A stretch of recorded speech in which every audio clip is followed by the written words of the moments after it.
अनुरेणुया धोकडा तुका आकाशा एवढा.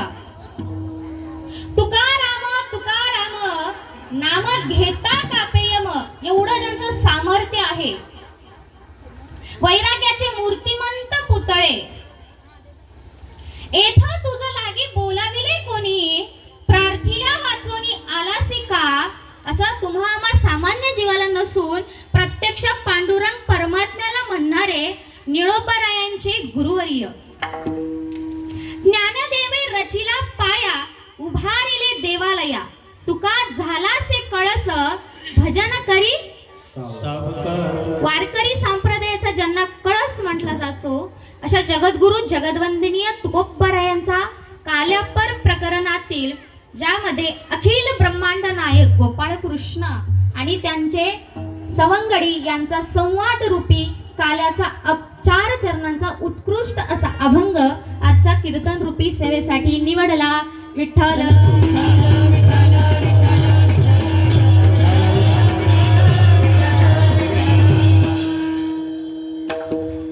अभंगाचे विस्तृत चिंतन पाहण्यापूर्वी परिहार देणं हे वक्त्याचं पहिलं कर्तव्य असतं. त्याच्यामुळं परिहार असा तुम्हा सगळ्यांनाच ज्ञातच आहे की हा सोहळा कशामुळे चालू आहे. कारण 7 दिवस झाले आपण कथा श्रवण केली ताईंची. हरिभक्त प्रयाण भागवताचार्य वैष्णवी ताईंची आपण सुंदर अशी कथा श्रवण केली.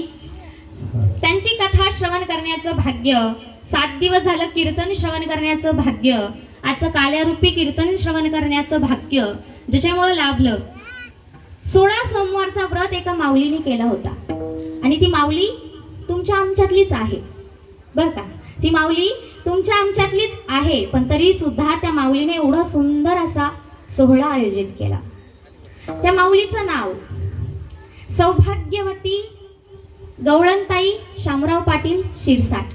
मुळात या माझ्या आत्याबाई आहेत आणि आत्याबाईचा मान ठेवावा लागतो, कारण आत्याचं मन लई जपावं लागतं.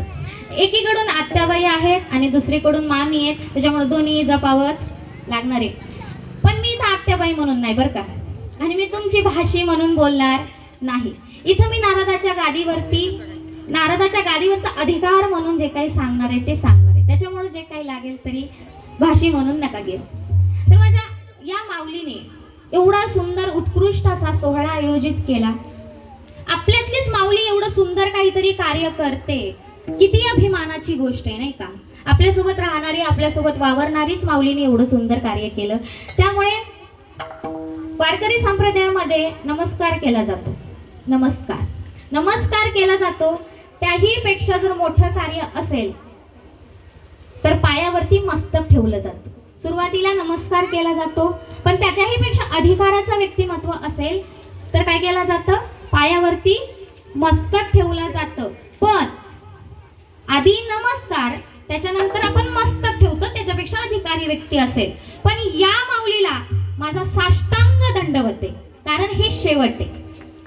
कारण एवढं सुंदर कार्य आपण गावचाही सप्ताह पाहतो, आपल्या गावात सप्ताह होतो. सप्त्याचं नियोजन आपण सगळे गावकरी मिळून करतो, पण एवढं नियोजन एका माऊलीने केलं. त्यामुळे माऊलीचे जितके मानावे तेवढे आभार कमी आहेत. खूपच सुंदर. आणि या नारदाच्या गादीवरच्या अधिकारानं सांगते, जोपर्यंत चंद्र सूर्य तारे आहेत तोपर्यंत या माऊलीला, या माऊलीच्या कुटुंबाला, या माऊलीच्या कुळाला काहीच कमी पडणार नाही. हे ज्ञानोबारायांची लेख म्हणून मी आज तुला सांगते, कधीच काही कमी पडणार नाही. कारण ज्ञानोबाराय एवढं देतात ना महाराज, एवढं की त्या पुण्याची गणना नाहीये ना. जशी ज्ञानोबाराय सांगतात, हरिमुखे म्हणा पुण्याची गणना कोण करी, तसं या माऊलीने केलेल्या कार्यामुळे ज्ञानोबाराय एवढे प्रसन्न आहेत की त्यांच्यावरती इतकी कृपा दृष्टी होणार आहे की त्या माऊलीला आयुष्यात कधी काही कमी पडणार नाही. अशा या माऊलीचं मी मनापासून धन्यवाद करते.